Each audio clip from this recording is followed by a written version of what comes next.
Turn off your lights. Make sure your doors and windows are locked. Things are about to get spooky.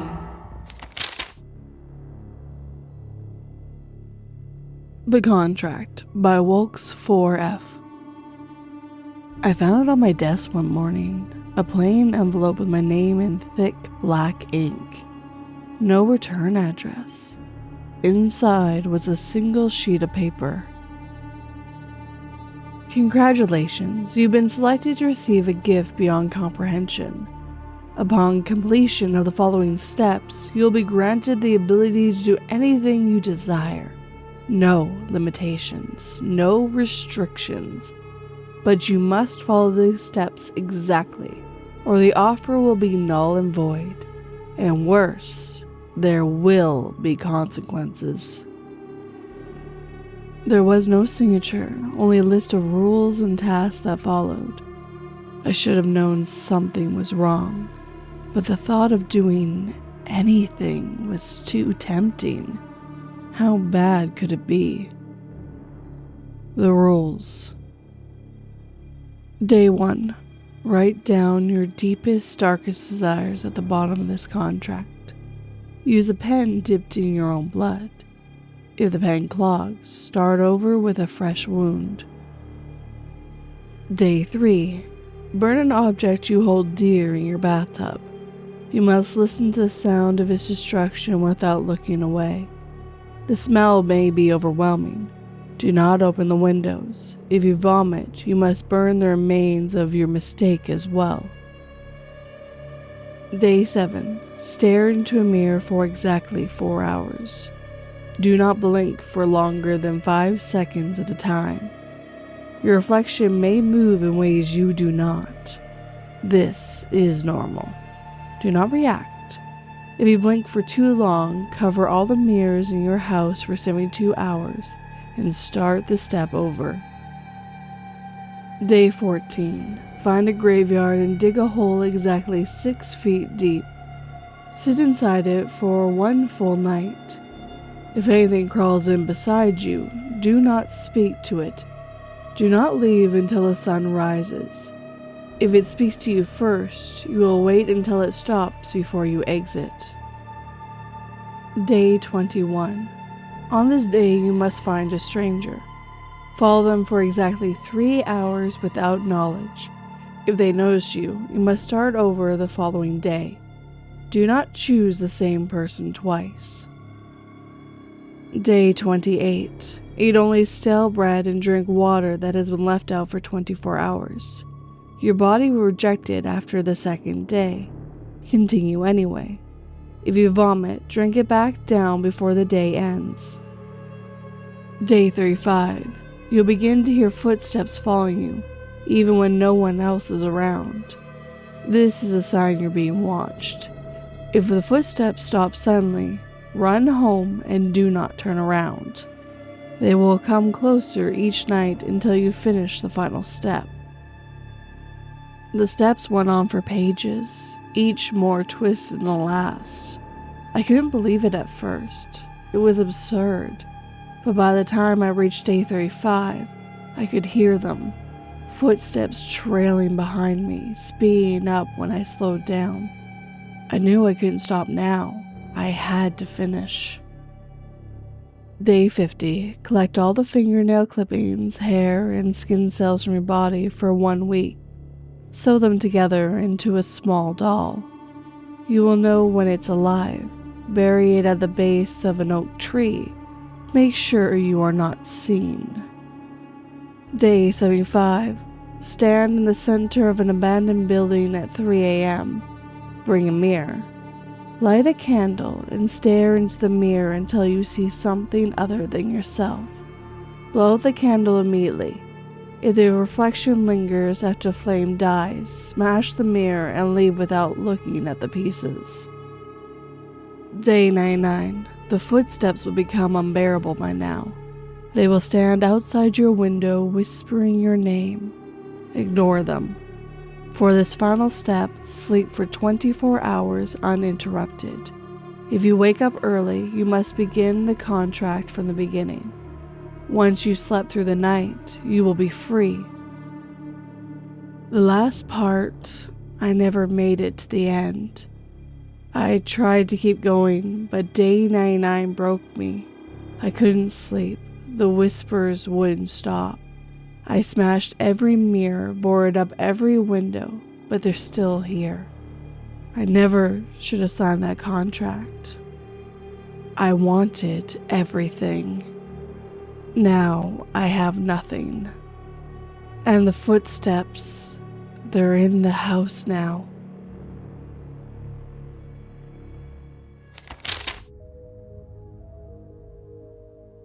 I had read all the incantations, prayed to the Dark One, cut the necessary runes into my body, defiled the church with gore, and finally painted the entire back wall with children's blood. No portal to hell ever opened. Turns out, I'm just batshit crazy.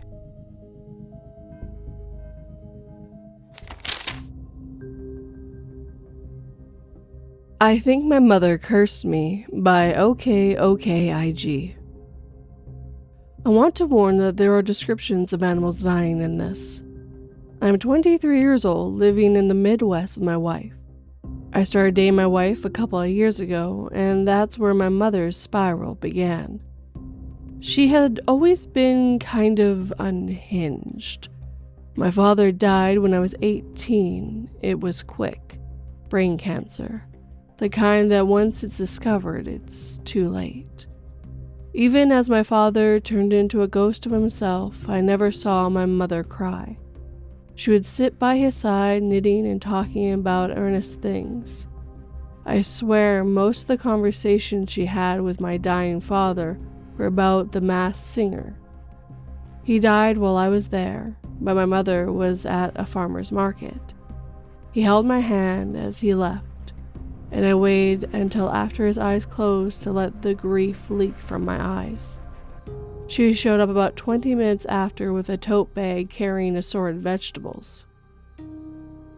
"I think I'm going to make a casserole tonight. What do you think?" She set her bags down on the hospital chair, pulling out her phone, and started dialing. "Yeah, I'm going to be late tonight to bridge." Her voice sounded even, but I swore I caught a hint of glee. I heard her friend swearing on the other side, but I couldn't make out her words. "No. Yeah, Jim died. Yeah. Thank you. Please let Kelsey know she needs to bring more food and not any of her experiments either. Afterwards, I got food poisoning for a month." She chuckled as she said it, and I'm sure the hollow laughter was echoed from her friend on the phone. "So, what do you think of tuna casserole?" Those words stuck in my head, and sometimes I still wake up in a cold sweat with the taste of tuna casserole suffocating me. I decided to put off college to stay home with my mom. Her joy was obvious. She had no attempt to act like a grieving widow, just a mother overjoyed at more time with her child. Those months went by in a kind of blur. The only thing that stuck out is the one night I stumbled into my mother's bridge group. My mother was hosting, and she made it clear she wanted me out of the house. I had left to hang out with some friends and planned to stay over with one of them. This friend would later turn out to be my partner, but that's a longer, happier story that doesn't belong next to the gloom of my mother. Me and my friends went out to eat and then planned to go out to a local bar that treated fake IDs like norm. I had been drinking there since I was 15 years old. While at dinner, I realized that I had forgotten my wallet. After my friends awkwardly paid for me, I had them bring me home to retrieve it. Sarah and Thomas waited inside as I headed towards the door. I turned my key as quietly as I could and was in the process of going to my room when I smelled smoke. My first instinct was to yell, but something held me back. I slowly inched towards the living room. My eyes saw the source of the smoke. On the center of my coffee table sat a little Bunsen burner, illuminating the otherwise shady room with a blue hue. My mother and most of her other members of her bridge club were gathered hand in hand in a circle around the tiny flame. Kelsey, the woman known for her grave kitchen mistakes, held what looked like a little cutlet from an unknown animal. Her varicose fingers clutched the fatty meat firmly as she held it over the burner. Now I know what you're thinking, and my mind made the same leap. This is some fucking cult thing, isn't it? I thought the same, but it was so hard to put the reality next to the middle-aged woman not dressed in dark clothes, but in enough khaki and plaid to outfit the entire PTO. Almost in response to my mental jab, Kelsey's eyes met mine, peering from around the corner. "Hey there, are you hungry?" Her tone was pleasant, but her eyes were venomous, and I left quickly, knocking over a fruit bowl as I fled. I made a half-hearted attempt to pick up some pomegranates from the ground, but decided an explanation later was better than more time in that house. I skipped the bar and slept over at my friend's house that night. In the morning, I expected to return to lamb's blood splattering the photos in the hallway. Instead, I was greeted by the smell of bacon and my mother's convincing smile. "Hey, honey." Her eyes were honey, and she pulled out a chair for me. "I hope you're hungry." She heaved a large helping of bacon on my plate, nestled between some scrambled eggs and toast. Sure." I gave a half-hearted response and sat down. My stomach felt unsettled, but I decided eating was preferable to talking and started to dig in. "Did you have a good time last night?" she said, sitting too close to me for comfort. "I'm sure that Clancy missed your patronage last night." Her mouth was turned up at the corners as she pulled my fake ID from my wallet and placed it on the table next to me. "Oh, yeah, we decided to stay in last night," I said between mouthfuls, hoping my chewing masked my discomfort. "Well, if I had known, I would have invited Sarah and Thompson inside. You know how us girls love to see how the young people are doing." I didn't think about this until later, but I don't know how she knew who brought me home. I had been out with a lot of friends, any of which could have brought me back, and I made Thomas burn rubber as soon as I got into the car. "Yeah, it looked like you guys were busy. I decided not to bother you." "Oh yeah, Kelsey got in her head to try kombucha or Korean barbecue or some shit." She lifted her empty plate from the table and started washing it. "I swear I envy your father for taking the quick way out. Kelsey's cooking is killing me slowly." She hadn't really mentioned my father since his death, and the nonchalant way of talking about it felt inappropriate. I know, however, that people grieve in all sorts of ways. We never talked about the event again, and like most things with my mother, it was just another thing that went unsaid. As time went on, I started staying away longer and spending more time with my now wife, Sarah. My mom made her displeasure known in her usual onslaught of passive aggression. "I wish you could have tried the casserole fresh," she said after a night away. "I watched Conan last night. It's not as funny without you there." She always had humor in her voice, but left just enough room between words and sentences to make me feel like shit. Eventually, my mother asked me to bring over my little lady. Sarah took no convincing in the fact she basically convinced me.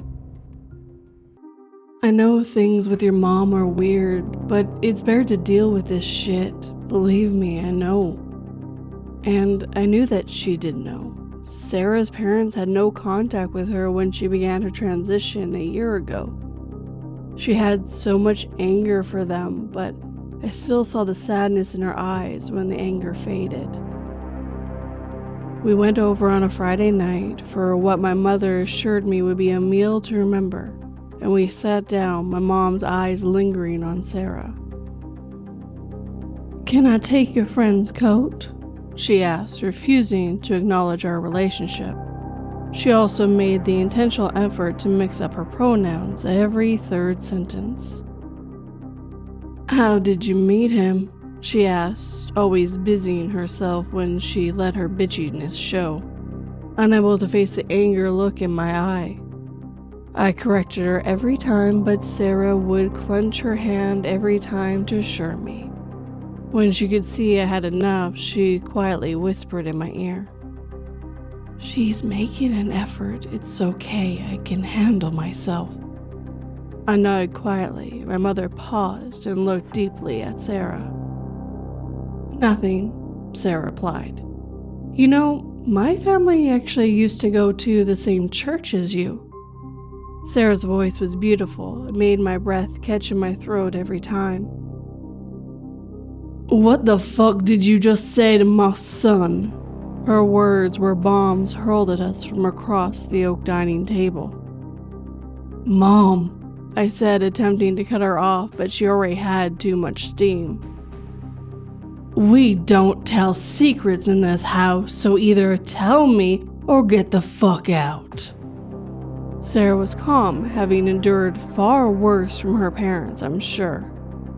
"It wasn't a secret." "Get out!" My mom cut her off and slammed her fist on the table, narrowly avoiding the mashed potatoes. I stood up ready to yell or fight, but Sarah took my arm and said loudly enough for my mom to hear it this time, "It seems you guys have some stuff to talk about. I'll wait in the car." She went to grab her coat. "No," I said calmly. "Mom, Sarah is a part of my life now.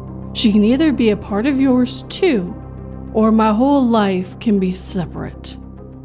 The words hung in the air like Damocles' sword. My mother still had fury in her eyes, but seemed on the verge of tears. "I made you," my mom replied. "I sacrificed my life for you. My parents fucking beat me and you act like this? Where do you get the fucking nerve, you selfish brat?" A favorite tactic of my mother. Bring up her trauma to erase mine. It normally worked too, I'm ashamed to say. This time, I settled into a weird sense of resolve, either because Sarah's presence or finally having enough. "Mom, I'm going to leave now with Sarah, and if you decide you want to talk tomorrow, let me know." I grabbed Sarah's hand and started walking towards the door. My mom was glued to her spot, but yelled after me, "Sure, leave me. Everyone fucking leaves me, just like your fucking father." Hearing that made me turn for a second. It made me feel actual pity. Maybe my mom was worse off than she let off. This time, Sarah did leave, letting her hand fall from mine, but smiled on the way out. I heard the car door close before I chose to talk. "Mom, if you want to talk about Dad, I know how his death was a shock, and it hit me really hard. You know how much I loved him." My vision became cloudy with tears as I inched closer to my mother. Her expression turned stone-faced. "He left me months before his fucking brain exploded." Sharp and cold like ice, her words left impacts in my skin. "He fucking cheated on me with that skank, Susan. This man you love got what was coming to him, and so did that fucking bitch." I can't believe what she was saying. Susan was my father's old secretary who had died in a car crash not long after my father. Too blank to process the additional grief at the time, but Susan had always been nice to me. "Even so, they didn't deserve to die, Mom." "Apparently," Her eyes met mine. They did. I left right after that, feeling hollow and dark inside, longing for the fragile peace from before that conversation. No matter how much I hated my mother, I still did feel bad for her. Her text that following day went from sweet to violent in a steady back and forth. "Honey, I'm sorry about last night. Please come over to talk," sent at 7 a.m. "You know that fucking bitch had it coming," sent at 7:12 a.m. "I'm sorry, honey. I'll even talk to her if you want," sent at 7:15 a.m. The last message I read before blocking her was sent at 10 a.m. that morning. "You can't outrun a mother's love." Blocking her filled me with guilt, but I couldn't face it. I was honestly worried she would find the right thing to bring me back. Sarah comforted me through the whole thing, all too familiar with the territory. I never went back for things. I moved in with Sarah, switching to my own insurance, and got a delivery job that paid well. Sarah got a job, and we were able to move to a better place a couple of hours away from my mom. I didn't block my mom on Facebook, and she quickly took to messaging me.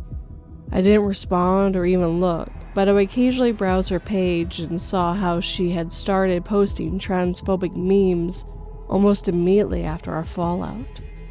My mom, who never held a single political opinion before, at least I never saw her express it, now seemed to be spending a large part of her day as a troll. The echo chamber and her comments were all too enthusiastic to support her ignorance. I noticed every comment had her entire bridge club hyping her up. "So fucking true you are, mother." Kelsey would always comment some variation of this that my mother would like. When I posted my engagement photos, my mother commented mere seconds after. "God will burn that sinner. Don't let her come with you." My heart felt heavy, replacing joy with sadness as I deleted the comment and blocked her from everything I could think of. My wedding day was beautiful, even when the absence of my mother couldn't stop me and Sarah from having the time of our life. We were surrounded by the family we chose, the ones that also chose us, regardless of anything. The only sour note on the day was the doves. Secretly, I had organized for doves to be released after the ceremony. I planned the whole thing as a surprise for her. As we met for a kiss, I heard the attendant open the box behind us. I looked up to the sky, but saw no doves. I glanced backwards at the box. All the white doves laid in the box, their feathers stained crimson, their wings and legs stretched in unnatural positions. The attendant flashed me a shrug and looked on the verge of being sick. I motioned for him to cover the box and never told Sarah about the surprise. When I acquired with the company, I got a vague answers and a refund that left me mostly satisfied, if not disturbed. Married life was amazing. We had already lived together so long that the piece of paper only solidified what me and Sarah already had. Now, to the present, and I apologize for the long preamble. I'm pretty sure my mother cursed me. The first night that led me to this was when I woke up to the familiar taste of tuna casserole. I sprang up from a bad dream I didn't remember. Sarah slept like the dead as I crept out of bed to go to the bathroom. I pissed and splashed some water on my face. When I looked in the mirror, I noticed the way the shadows behind me seemed to stretch and move, even with the stillness of the light source. Cool water dripped down my face as I saw one shadow seemingly creeping over to my wife. No, not creeping and not exactly moving. It was a concentration of darkness that was barely perceivable against the blackness of the room. I couldn't move. I was frozen to the spot. My throat, trying to yell out, felt like hot lead had been poured into it. The shadow stretched out a limb or whatever it was towards me and Sarah's wedding photo on her bedside table. Dark fingers swirled around the frame, seeming to intensify its inky fight against the bathroom light and the full moon hanging in the window. A crash sound at the window woke up Sarah and caused me to jump. I looked and then ran to the window, and as I did, the shadow evaporated. "What the fuck was that?" Sarah said, turning on the lamp by her side. I was standing in front of the window, now peering into the night. The brightness of the moon made my backyard look like the perfect lit stage ready for some great tragedy to unfold. My eyes scanned the ground and quickly found the source of the noise. Some bird flew into the window and broke its neck.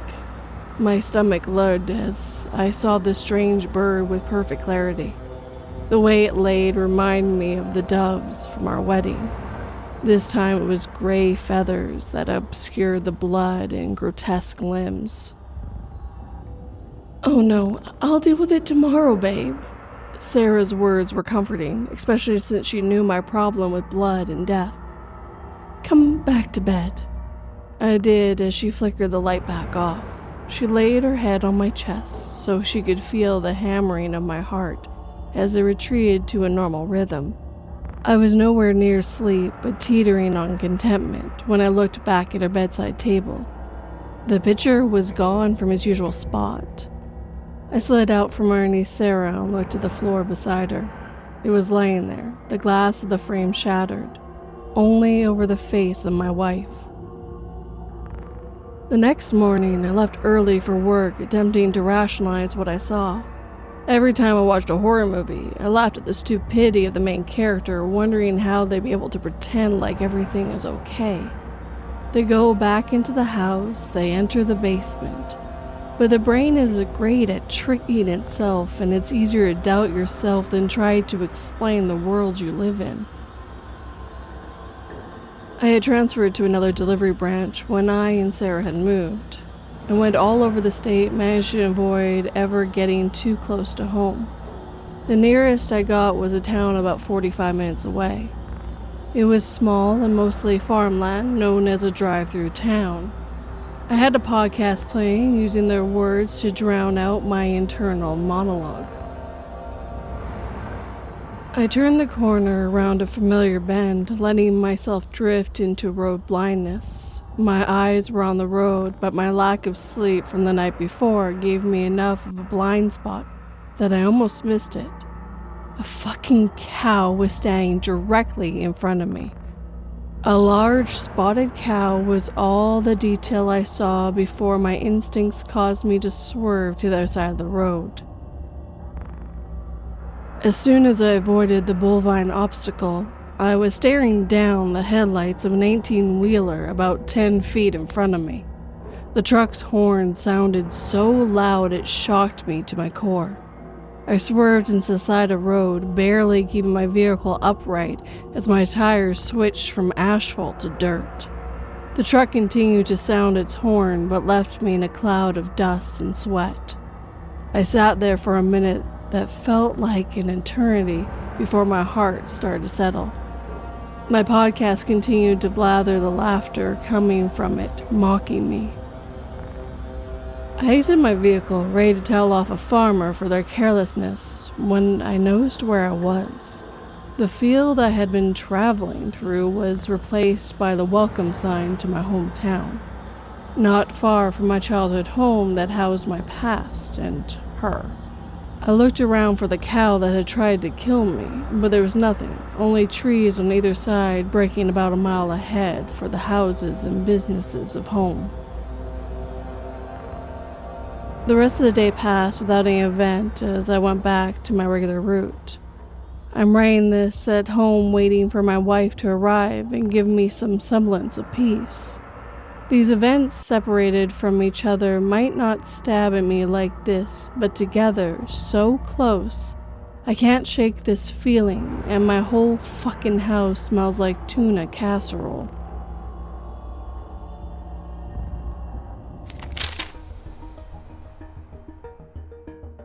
My toddler, Trey, would adorably mispronounce his name and would constantly ask for things by repeating, "Tree want." Screaming his name as we searched the forest for him, I noticed a small bloody handprint on the now swollen tree trunk, and I realized my son had never been mispronouncing anything.